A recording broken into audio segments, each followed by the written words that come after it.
Welcome back to my channel, viewers and subscribers. It's your favourite scruffy nerf herder. Today we're talking about the final episode in Star Wars Visions, and that's going to conclude my whole YouTube sort of series on this series. So we're looking at episode 9 called Akakiri. Sorry if I butchered the name. Take a minute, just sit right there. Let me thank everyone for keeping me on air. Grab yourself a snack or blue milk and let's get into this. So, episode 9 of Star Wars Visions opens with some warriors on horse-like beasts attacking an individual possessing a lightsaber, presumably a Jedi. And whilst this battle is occurring, the individual is interrupted by visions which interfere with his battle technique. The individual is saved by a flurry of arrows and awakens in a cave where an old ally named Misa greets him. The Jedi, who's named Tsubaki, accompanies Misa and her guides back to her land to uncover a Sith Lord whom is there and deal with her.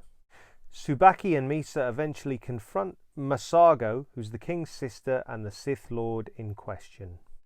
And as the battle rages, an interesting twist of fate occurs, similar to what Anakin Skywalker had to endure in the prequel trilogy. And the episode ends with Tasabi making a decision that shapes him to save Misa.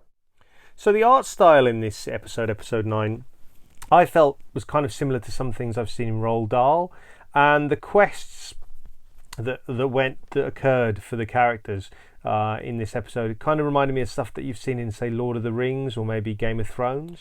So it's kind of a slow episode, and I felt personally it's not that inspiring compared to some of the stronger episodes, which my personal picks would be episode 1, episode 5 and episode 7. And it's a bit of a shame really, because it kind of ends the series on a bit of a whimper rather than a bang. Having said that, what happens at the end with regard to the main Jedi character, Tsubaki, apologies if I butchered the name, I found quite interesting. Again, it's sort of similar to what Anakin Skywalker went through in the prequels in a way, and yeah, I found that interesting and probably the best part of the episode. So Star Wars Visions episode 9, Akakiri, gets 3 out of 5 stars from TAKTAK Toys With Film. And now let's talk an action figure line that could accompany this episode.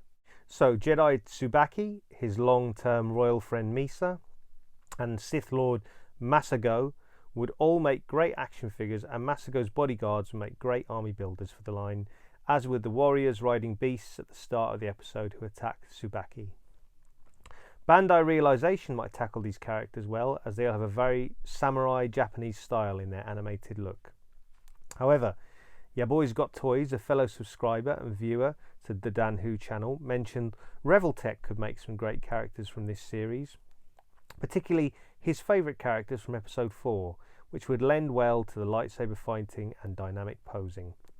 Check out his Instagram in the link below, and a link to Dan Who's YouTube channel for any action figure reviews and chat. Okay, and now my overall thoughts on Star Wars Vision, the series as a whole. Overall, the series has potential if there are any spin-offs or follow-up seasons, but the majority of the episodes have interesting ideas wrapped up in average storytelling, and there isn't enough time to flesh out these stories and ideas.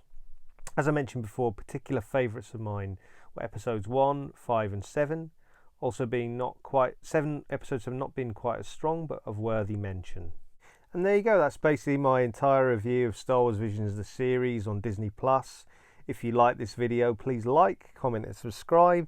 It all helps the channel. Stay tuned because I'm going to give a channel update on my next video of all the stuff to come in recent videos coming up. And until next time, enjoy those flicks and figs.